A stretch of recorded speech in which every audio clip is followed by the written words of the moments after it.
Hello friends. UPPSC ने जो lecturer की जो वैकेंसी निकाली है, जो पॉलिटेक्निक कॉलेज में जो वैकेंसीज जो फिलअप होनी है, उसको जो फॉर्म आ चुके हैं, इस चीज़ को उसमें जो ध्यान देने वाली बात है वो ये है कि आपकी जो है रजिस्ट्रेशन जो है वो आपका 15/9 से यानी कि 15 तारीख से शुरू हो चुका है।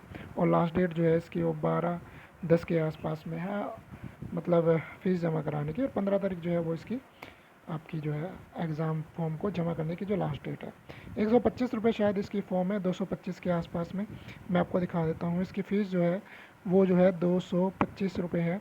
225 रुपये इसकी फ़ीस है और ये 225 रुपये इसकी फ़ीस मानी जाएगी। ठीक है। बाकी SC ST के लिए 105 है। और ये सब जानकारियाँ थी। सबसे मेन जो इसमें जानकारी जो दिक्कत आ रही है, वैकेंसीज़ भी आप इसमें देख सकते हैं, सब कुछ देख सकते हैं कि कितनी किसकी कितनी वैकेंसी है, कितनी नहीं है। और जो मेन दिक्कत जो आ रही है वो आ रही है इसकी क्वालिफ़िकेशन को लेकर के। तो क्वालिफ़िकेशन से रिलेटेड मैं आपको ध्यान दे दूँ, जो मेन इसमें जो लेक्चरर की जो वैकेंसी है, जिसमें कि 2 पे स्केल दी गए हैं। यानी कि आप देखिए, एक lecturer engineering technical branches government polytechnic ही है मेरे हिसाब से। मैं इसमें अपने हिसाब से बता रहा हूँ जो मैंने मतलब कवर किया है। देखिए, अगर आप टेक्निकल ग्रेजुएट हैं, यानी कि आप बीटेक हैं या एमटेक है, तो कम से कम आपके पास में जो है बीटेक होना चाहिए, यानी कि बीटेक एप्लीकेबल है। लेकिन अगर आपके पास में बीटेक डिग्री नहीं है और यानी कि आपके पास में बीएससी है, या मान लीजिए फॉर एग्जांपल इलेक्ट्रॉनिक्स की ब्रांचेज होती हैं, तो उसमें बीएससी इलेक्ट्रॉनिक्स भी होता है, तो मास्टर इलेक्ट्रॉनिक्स भी हो सकता है। या फिर जो टेक्निकल डिसिप्लिन है, यानी कि इस केस में क्या है कि अगर आपके पास में बीएससी बीसीए और या कोई बैचलर डिग्री है, तो उसके साथ में मास्टर अगर आपके पास में डिग्री है, तो आपको जो है आपकी एंट्री पे लेवल मानी जाएगी 57,700 में। और अगर आपके पास में खाली बीटेक है, तो आपको एंट्री दी जाएगी 9A में। यानी कि कहने का मतलब ये है कि जो बीटेक वाले बंदे हैं वो एप्लीकेबल हैं, उन्हें मास्टर डिग्री की रिक्वायरमेंट नहीं है। हाँ, हालांकि आपके पास में मास्टर डिग्री है यानी कि एमटेक है, तो बहुत अच्छी बात है।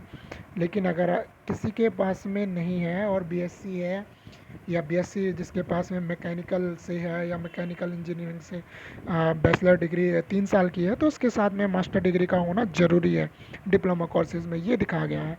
और कुछ इसमें कुछ ज़्यादा खास नहीं है, बस यही एक पेज फंसा हुआ था जिसका बार बार में कहीं ना कहीं ज़िक्र उठ रहा था और समझ में नहीं आ रहा था कि आखिर जो है कि ये इसकी क्वालिफ़िकेशन के क्या मायने लगाए जाएंगे।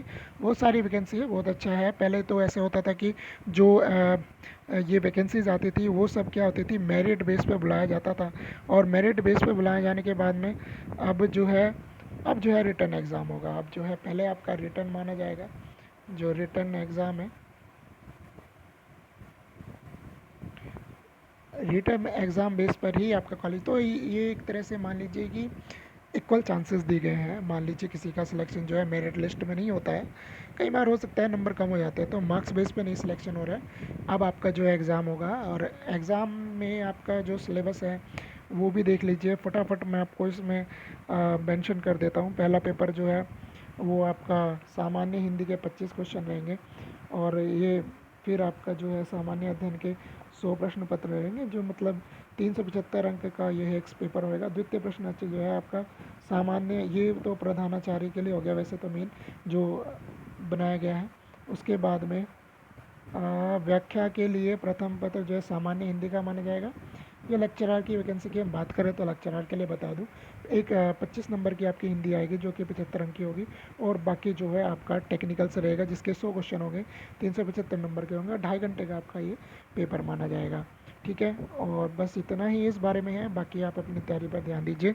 धन्यवाद।